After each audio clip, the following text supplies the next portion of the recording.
Olá, amigos! Dando continuidade ao nosso plano de leitura bíblica anual, vamos ler hoje os capítulos 8 a 10 do livro de Jó. Segue aqui um breve resumo desses capítulos. Nos capítulos 8 a 10 do livro de Jó, encontramos uma continuação do diálogo entre Jó e seus amigos Elifaz, Bildade e Zofar. Cada amigo expressa sua visão sobre a condição de sofrimento de Jó, sugerindo que seus problemas podem ser resultado de algum pecado ou erro que ele cometeu. Eles encorajam Jó a se arrepender e a buscar a misericórdia de Deus. Jó, por sua vez, continua a lamentar sua situação e a apresentar suas argumentações sobre a justiça divina, expressando sua angústia diante do sofrimento injusto que está enfrentando. Ele clama a Deus em busca de respostas e compreensão para o motivo de sua aflição. Esses capítulos são marcados por um intenso debate teológico e filosófico sobre a natureza do sofrimento, a justiça de Deus e a resposta adequada diante das adversidades.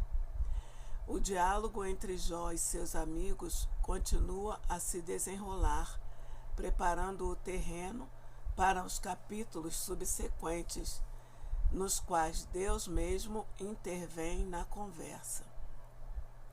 Então vamos à leitura de hoje. Plano de leitura bíblica, ordem cronológica dos fatos. Ano 2024, dia 7. Livro de Jó, capítulos 8 a 10. Capítulo 8. Bildade. Então Bildade, o suíta, respondeu: Até quando falarás tais coisas, e as razões da tua boca serão qual vento impetuoso? Perverteria Deus o direito? Perverteria o Todo-Poderoso a justiça? Quando os teus filhos pecaram contra ele, ele os lançou no poder do seu pecado. Se tu, porém, de madrugada buscares a Deus e ao Todo-Poderoso pedires misericórdia, se fores puro e reto, certamente logo despertará em teu favor e te restaurará a tua justa morada. O teu princípio, na verdade, terá sido pequeno, mas o teu último estado aumentará sobremaneira. Pergunta às gerações passadas e considera a inquirição de seus pais, pois nós somos de ontem e nada sabemos. Nossos dias sobre a terra são como a sombra. Não te ensinarão eles e não te falarão? Do próprio entendimento não proferirão palavras? Pode o papiro crescer fora do pântano? Ou pode o junco crescer sem água? Estando ainda na sua verdura e ainda não cortado, seca-se antes de qualquer outra erva. Assim são as veredas de todos os que se esquecem de Deus. Assim perece a esperança do ímpio. A sua esperança fica frustrada. A sua confiança é como a teia de aranha. Encosta-se à sua casa, mas ela não subsiste. Apega-se a ela, mas ela não fica em pé. É como planta bem regada sob o sol, e os seus renovos estendem-se sobre o seu jardim. As suas raízes se entrelaçam junto ao monte de pedras e procuram um lugar entre as rochas. Quando, porém, é arrancado do seu lugar, então este a rejeita, dizendo: Nunca te vi. Certamente a sua alegria se acaba, e da terra outros brotam. Certamente Deus não rejeita ao reto, nem toma pela mão os malfeitores. Ele ainda encherá de riso a tua boca, e os teus lábios de alegria. Os teus aborrecedores se vestirão de confusão, e a tenda dos ímpios não subsistirá. Capítulo 9. Jó. Então Jó respondeu: Na verdade, sei que assim é, mas como se justificaria o homem para com Deus? Se quiser argumentar com ele, nem a uma de 1000 coisas lhe poderá responder. Ele é sábio de coração e poderoso em forças. Quem se endureceu contra ele e teve paz? Ele é o que transporta as montanhas sem que o sintam, e o que as transtorna no seu furor. Ele remove a terra do seu lugar, e as suas colunas estremecem. Ele fala ao sol, e ele não sai, cela a luz das estrelas. Ele sozinho estende os céus e anda sobre as ondas do mar. Ele fez a Ursa, o Órion, o Sete Estrelo e as constelações do sul. Ele faz coisas grandes que não se podem sondar, e maravilhas tais que não se podem contar. Quando ele passa por mim, não o vejo. Quando ele torna a passar, não o percebo. Se ele arrebatar a presa, quem o fará restituí-la? Quem lhe dirá: que fazes? Deus não restringe a sua ira. Debaixo dele se encurvam os aliados de Raabe.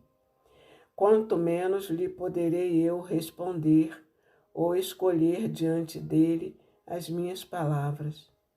A ele, ainda que eu fosse justo, não responderia. Antes, ao meu juiz pediria misericórdia. Ainda que chamasse e ele me respondesse, nem por isso creria que desse ouvidos à minha voz. Ele me quebranta com uma tempestade e multiplica as minhas chagas sem causa. Não me permite respirar, antes me farta de amarguras.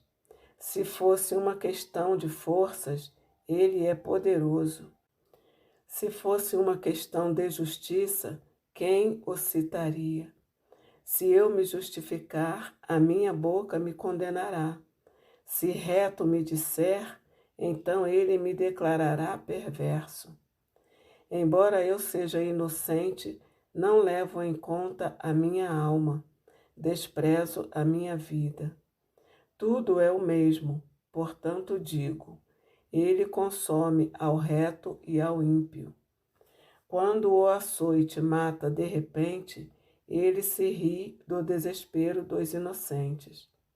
Quando a terra está entregue nas mãos do ímpio, ele cobre o rosto dos juízes. Se não é ele, quem é então? Os meus dias são mais velozes do que um atleta. Fogem e não veem a alegria. Passam como barcos de papiro, como águia que se lança sobre a presa. Se eu disser, eu me esquecerei da minha queixa, mudarei o meu aspecto e tomarei alento, ainda receio todas as minhas dores, pois bem sei que não me terás por inocente. Visto que já estou condenado, por que lutar em vão?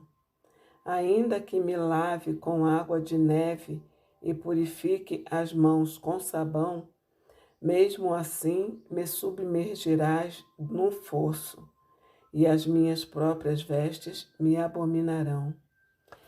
Ele não é homem como eu, a quem eu responda, vindo juntamente a juízo.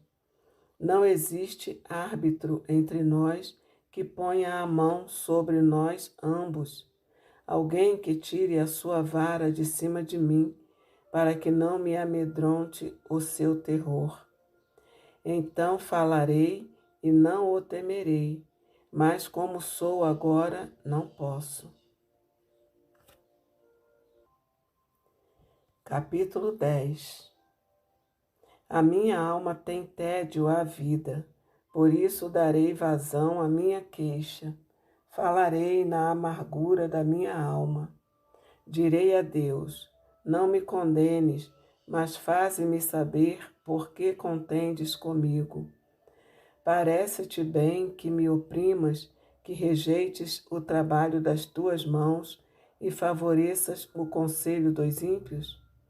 Tens tu olhos de carne? Vês tu como vê o homem? São os teus dias como os dias do homem? Ou são os teus anos como os anos de um homem, para te informares da minha iniquidade e averiguares o meu pecado? Bem sabes que não sou ímpio, todavia ninguém há que me livre da tua mão. As tuas mãos me fizeram e me entreteceram. Agora te voltas e me consomes? Peço-te que te lembres de que com o barro me formaste e de que ao pó me farás tornar. Não me vazaste como leite e como queijo não me coalhaste? De pele e carne me vestiste e de ossos e nervos me entreteceste. Vida e beneficência me concedeste, e o teu cuidado guardou o meu espírito. Estas coisas, porém, ocultaste no teu coração, e sei que isto esteve na tua mente. Se eu pecasse, tu me observarias, e da minha iniquidade não me inocentarias. Se eu for ímpio, ai de mim, e se for justo, não levantarei a minha cabeça, pois estou coberto de vergonha e afogo-me na minha aflição. Se me exalto, tu me caças como a um leão feroz, e de novo revelas o teu poder maravilhoso contra mim. Tu renovas contra mim as tuas testemunhas e multiplicas contra mim a tua ira. As tuas forças vêm contra mim em ondas após ondas. Por que, pois, me tiraste da madre? Ah, se eu tivesse morrido antes que olho algum me visse! Seria como se nunca houvera sido, e desde o ventre teria sido levado à sepultura. Não são poucos os meus dias? Cessa, pois, e deixa-me, para que, por um pouco, eu tome alento, antes que me vá para o lugar de onde não voltarei, para a terra da escuridão e da sombra da morte, para a terra escuríssima, como a própria escuridão, terra da sombra da morte e desordem, onde a própria luz é como a escuridão.